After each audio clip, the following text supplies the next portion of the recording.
继续来关心有关武汉肺炎的消息。武汉肺炎是一种真高怪的病毒。虽然讲啦，这个防疫人员呢已经顾啊真好啊，因为台湾又原出现为着武汉肺炎死亡的案例。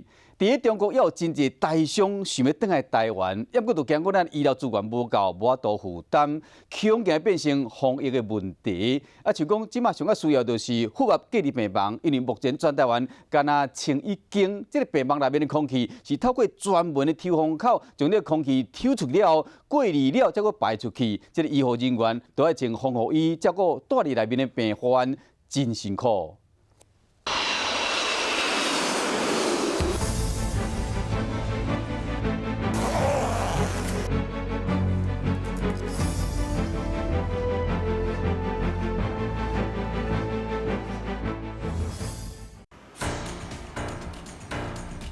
袂当有任何人芳看一边就有喙炎完全不合，请我加挂一定医疗用喙炎。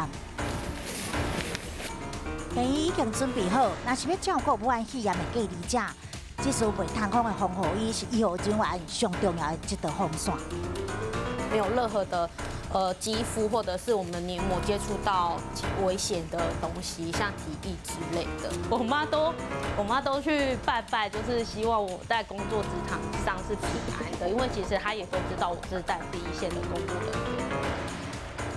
这些装备因前后是兔包包装，必须要包干袂通风，呼吸困难，非常吸。这是所有防疫人员爱忍受的苦。每一届上药注射，就算是收本数，嘛都爱清烫换一届。小可无注意，防疫就会前功尽弃。辛苦的背后，拢靠一股热血，也有成就感。护理不是单单每天发药啊，然后做简单的治疗而已。那本来就是当有疫情爆发，或者是医院需要这一方面的人力的时候，我们就是要把我们另外的专业拿出来。现在医院全面启动了防疫的措施，一旦接收到了必须隔离的患者，就会搭这样的电梯上来之后，走这样特殊的通道，而这个通道呢，跟其他的通道是分开的。他们进入之后呢，就必须要隔离，不会跟其他的患者有任何的接触。走到直接连接负压隔离病房和特殊感染病患单独一间，一旦啊收到疑似武汉肺炎患者，都爱住伫这。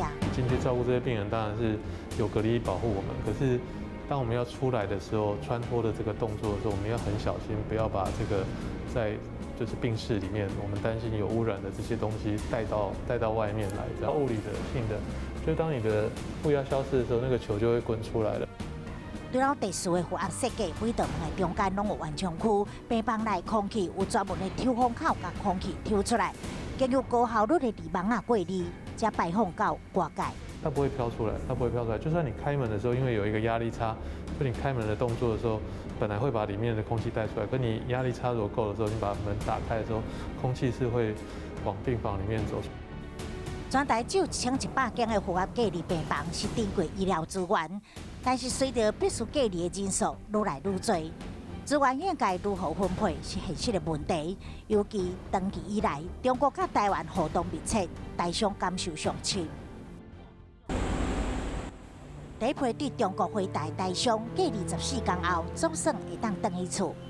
吃得好，服务又好。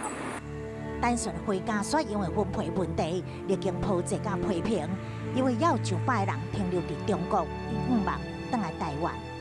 像慢性病症的一个情况，或者说其他疾病，都是需要回台湾进行医疗的。伊是金门台商协会会长简俊南，2月初才为会有病毒千里送药，真无简单替伊保掉性命。伊嘛讲家己嘛想要回乡，但是嘛谅解可能会加重医疗负担的疑虑。可能比较担心是这些人回去之后呢，有没有地方可以进行隔离？那至于说他们是不是马上会占用到台湾的那个防疫资源跟医疗资源，我觉得因为大部分的人他都是没有症状的。那应该一时半刻不会有占用资源的情况，但是担忧我们可以理解。随着武汉肺炎步步侵入台湾，政府不得不谨慎，但是嘛免去欺负无重视台湾人想要回去厝的心情。一方面需要安打，一方面需要防治。随着防疫时间的战线久长，更加考验政府的疫情攻防智慧。